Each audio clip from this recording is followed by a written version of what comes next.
আসসালামু আলাইকুম ওয়া রাহমাতুল্লাহ। প্রিয় দর্শক, কাজের ফাঁকে ফাঁকে করা যায় এমন কিছু আমল সম্পর্কে আজকের ভিডিওতে আমি আপনাদেরকে জানাবো ইনশাআল্লাহ। আমলগুলো এতই ছোট যে আপনি কাজের ফাঁকে ফাঁকে অবসর সময়ে, রাস্তা দিয়ে চলার সময় অর্থাৎ খুবই অল্প সময়ে এই আমলগুলো করতে পারবেন। আমলগুলো খুবই ছোট কিন্তু এর ফজিলত অনেক অনেক বেশি। কাজের ফাঁকে কিংবা অবসর সময়ে মানুষ কত কাজই না করে থাকে। কেউ গান শোনে, কেউ নাটক, সিনেমা কিংবা মুভি দেখে সময় অতিবাহিত করে। কিন্তু এই অবসর সময় কিংবা কাজের ফাঁকে ছোট ছোট অনেক দোয়া ও জিকির আছে যা পড়েও মানুষ প্রশান্তি পেতে পারে। আর এসব জিকির ও দোয়ার ফজিলত, মর্যাদা এবং সওয়াবও অনেক অনেক বেশি। সুপ্রিয় দর্শক, বান্দার প্রতিটি আমল আল্লাহর কাছে অনেক দামি। ছোট ছোট আমলও কিয়ামতের দিন বিপুল সওয়াবে পরিণত হবে। তাই ছোট বড় কোনো আমল ও সৎ কাজকে অবহেলা করা উচিত নয়। তাহলে চলুন এক এক প্রত্যেকটি দোয়া ও জিকিরের কথা আপনাদের সামনে তুলে ধরি। প্রিয় দর্শক, কাজের ফাঁকে ফাঁকে অবসর সময় আপনি করতে পারবেন আজকের ভিডিওতে এমন 10টি জিকিরের মধ্যে সর্বপ্রথম জিকিরটি হলো আল্লাহুম্মা ইন্নী আসআলুকাল আফিয়া ফিদ দুনিয়া ওয়াল আখিরা। অর্থ হলো, হে আল্লাহ, তোমার কাছে আমি দুনিয়া ও আখিরাতের নিরাপত্তা ও সুস্থতা কামনা করছি। সুবহানাল্লাহ। প্রিয় দর্শক, দেখুন কত সুন্দর একটি জিকির। আল্লাহুম্মা ইন্নী আসআলুকাল আফিয়া ফিদ দুনিয়া ওয়াল আখিরা। হে আল্লাহ, তোমার কাছে আমি দুনিয়া ও আখিরাতের নিরাপত্তা ও সুস্থতা কামনা করছি। সুবহানাল্লাহ। অর্থাৎ আপনি যদি খালেস অন্তরে শিরক মুক্ত থেকে, গুনাহ মুক্ত থেকে প্রতিনিয়ত এই জিকিরটি করেন, তাহলে আল্লাহ তাআলা আপনাকে দুনিয়া ও আখিরাতের নিরাপত্তা দান করবেন এবং আল্লাহ রাব্বুল আলামিন আপনাকে সুস্থতা দান করবেন ইনশাআল্লাহ।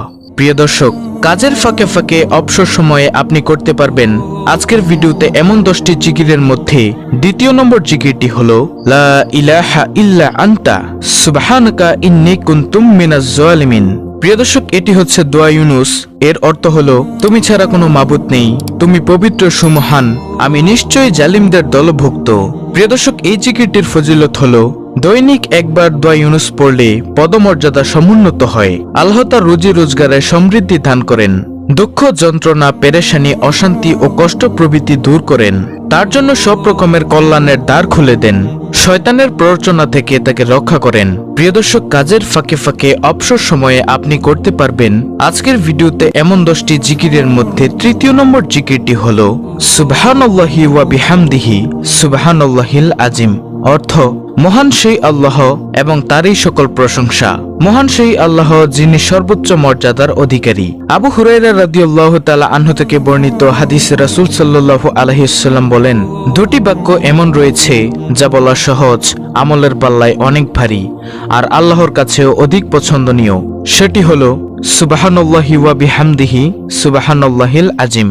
বুখারী শরীফের হাদিস, হাদিস নম্বর 6406। এছাড়াও রয়েছে অসংখ্য ফজিলত। আপনি কাজের ফাঁকে ফাঁকে অবসর সময়ে এই আমলটি করতে পারেন।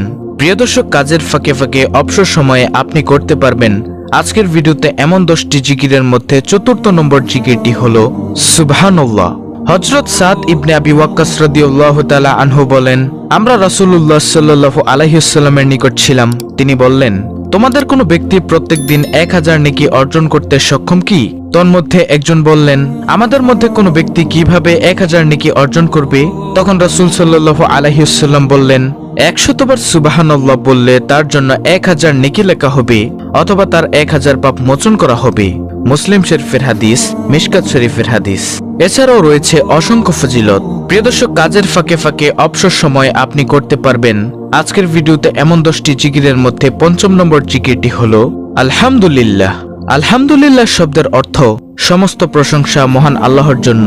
যে কোনো উত্তম, আনন্দময় ও শুভ খবরে ভালো কিছুর জন্য এটি বলা হয়ে থাকে। পছন্দনীয় কিছু দেখলে বা শুনলে আলহামদুলিল্লাহ বলতে হয়। হাদিসে আছে, আল্লাহর মহত্ব বর্ণনা ও প্রশংসার জন্য আলহামদুলিল্লাহর চেয়ে উত্তম বাক্য আর নেই। তিরমিজি শরীফ। আলহামদুলিল্লাহ নেকির পাল্লাকে ভারী করে দেয়। এছাড়াও রয়েছে অসংখ্য ফজিলত। দর্শক, কাজের ফাঁকে ফাঁকে অবসর সময়ে আপনি করতে পারবেন আজকের ভিডিওতে এমন 10টি জিকিরের মধ্যে ষষ্ঠ নম্বর জিকিরটি হলো লা ইলাহা ইল্লাল্লাহ। লা ইলাহা ইল্লাল্লাহ এর অর্থ হলো, আল্লাহ ছাড়া কোনো সত্য মাবুদ বা উপাস্য নেই। এটি হচ্ছে ইসলামের চূড়ান্ত কালেমা, মানব জীবনের পরম বাক্য। এই মহামূল্যবান বাণীর রয়েছে বিশেষ মর্যাদা এবং এর সাথে সম্পর্ক রয়েছে বিভিন্ন হুকুম আহকামের। প্রিয় দর্শক, 1 মিনিটে আপনি লা ইলাহা ইল্লাল্লাহ প্রায় 50 বার পড়তে পারেন। এটি সর্বশ্রেষ্ঠ বাক্য ও তাওহীদের বাণী। যে ব্যক্তির শেষ বাক্য হবে লা ইলাহা ইল্লাল্লাহ, তিনি জান্নাতে প্রবেশ করবেন। এছাড়াও এর ফজিলত ও মর্যাদার ব্যাপারে আরো অনেক বর্ণনা রয়েছে, যা বলতে গেলে ভিডিও আরো বড় হয়ে যাবে। তাহলে গেল 6 নম্বর আমল, অর্থাৎ লা ইলাহা ইল্লাল্লাহ জিকির করা। দর্শক, কাজের ফাঁকে ফাঁকে অবসর সময় আপনি করতে পারবেন আজকের ভিডিওতে এমন 10টি জিকিরের মধ্যে 7ম নম্বর জিকিরটি হলো আল্লাহু আকবার। আল্লাহু আকবার শব্দের অর্থ হলো আল্লাহ তাআলা সবকিছুর চেয়ে বড় এবং মহান। আল্লাহু আকবার শব্দটি মুমিনের ঈমানের দৃঢ়তা বৃদ্ধি করে, মনের ভিতর থেকে ভয়ভীতি দূর করে। মুমিনের জীবনের শুরু থেকে শেষ পর্যন্ত আল্লাহু আকবার এর প্রভাব তাকে আলোকিত করে রাখে। এছাড়াও আল্লাহু আকবার এর রয়েছে অসংখ্য ফজিলত, যার ফজিলত এক ভিডিওতে বলে শেষ করা যাবে না। প্রিয় দর্শক, কাজের ফাঁকে ফাঁকে অবসর সময় আপনি করতে পারবেন আজকের ভিডিওতে এমন 10টি জিকিরের মধ্যে 8ম নম্বর জিকিরটি হলো লা হাওলা ওয়ালা কুওয়াতা ইল্লা বিল্লাহ। এর অর্থ হলো আল্লাহ ছাড়া কোনো ভরসা নেই, কোনো ক্ষমতা বা শক্তি নেই। অর্থাৎ মানুষের ব্যক্তিগত শক্তি, সামর্থ্য, ক্ষমতা ও সাহস যত বেশি থাকুক না কেন, আল্লাহ তাআলা তৌফিক না দিলে তা কোনো ধরনের উপকারে আসবে না। এবং আল্লাহর সত্তা সবকিছুর ঊর্ধ্বে, সব শক্তিধর বস্তু আল্লাহর সামনে একেবারে তুচ্ছ ও ছোট। এটি একটি গুরুত্বপূর্ণ বাক্য। এর ফজিলত সওয়াব অনেক বেশি।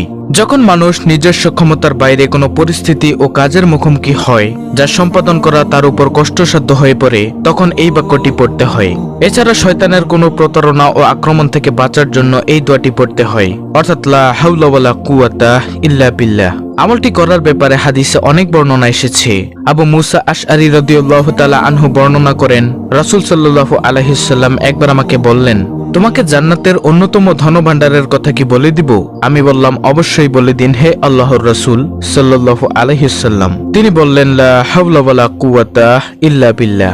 হাজিম ইবনে হারমালা রাদিয়াল্লাহু তাআলা আনহু বলেন, আমি নবী সাল্লাল্লাহু আলাইহি ওয়াসাল্লামের নিকট দিয়ে যাচ্ছিলাম। তিনি আমাকে বলেন, হে হাজিম, তুমি অধিক সংখ্যায় লা হাওলা ওয়ালা কুওয়াতা ইল্লা বিল্লাহ বাক্যটি পড়ো, কেননা তা হলো জান্নাতের গুপ্তধন। তো এটি গেল 8ম নম্বর জিকির। তারপরে প্রিয় দর্শক, কাজের ফাঁকে ফাঁকে অবসর সময়ে আপনি করতে পারবেন আজকের ভিডিওতে এমন 10টি জিকিরের মধ্যে 9ম নম্বর আমলটি হলো আস্তাগফিরুল্লাহ পাঠ করা।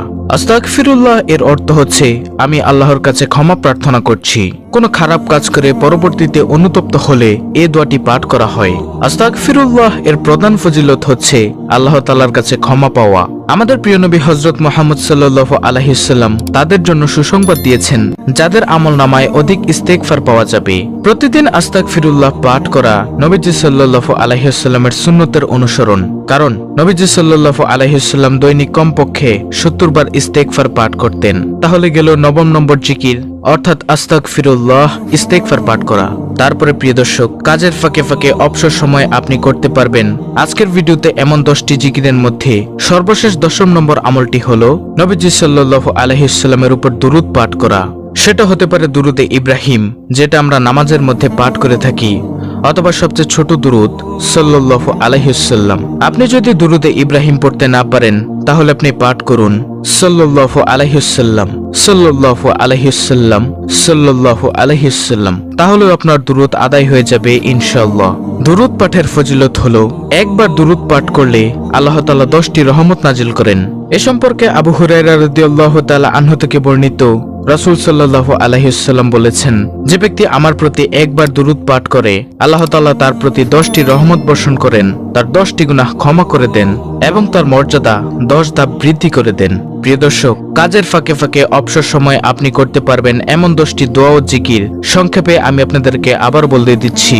নম্বর 1, আল্লাহুম্মা ইন্নী আসআলুকাল আফিয়া ফিদ দুনিয়া ওয়াল আখিরা। দ্বিতীয় নম্বর জিকির, লা ইলাহা ইল্লা আনতা সুবহানাকা ইন্নী কুনতু মিনাজ জালিমিন। 3, সুবহানাল্লাহি ওয়া বিহামদিহি সুবহানাল্লাহিল আযীম। নম্বর 4, সুবহানাল্লাহ। 5, আলহামদুলিল্লাহ। নম্বর 6, লা ইলাহা ইল্লাল্লাহ। নম্বর 7, আল্লাহু আকবার। নম্বর 8, লা হাওলা ওয়ালা কুওয়াতা ইল্লা বিল্লাহ। নম্বর 9, আস্তাগফিরুল্লাহ। সর্বশেষ 10 নম্বর আমল, নবীজি সাল্লাল্লাহু আলাইহি ওয়াসাল্লামের উপর দুরূদ পাঠ করা, যে কোনো দুরূদ। এগুলো আপনি কাজের ফাঁকে ফাঁকে, অবসর সময়, রাস্তা দিয়ে চলার সময় পাঠ করতে পারেন। ইনশাআল্লাহ অনেক অনেক সওয়াব অর্জন করতে পারবেন। দর্শক, অত্যন্ত গুরুত্বপূর্ণ একটি ভিডিওটি ভালো লাগলে অবশ্যই চ্যানেলটিকে সাবস্ক্রাইব করে বেল বাটন অল বাজিয়ে দিবেন। ভিডিওটিতে একটি লাইক দিবেন এবং কমেন্টে আমিন লিখবেন এবং অন্য মুসলিম ভাই বোনদের কাছে ভিডিওটি শেয়ার করে দিবেন, যেন তারাও দেখে শিখে আমলটি করতে পারে। আল্লাহ রাব্বুল আলামিন আমাদের সকলকে এই 10টি আমল সহিহ শুদ্ধভাবে করার তৌফিক দান করুন। আমিন।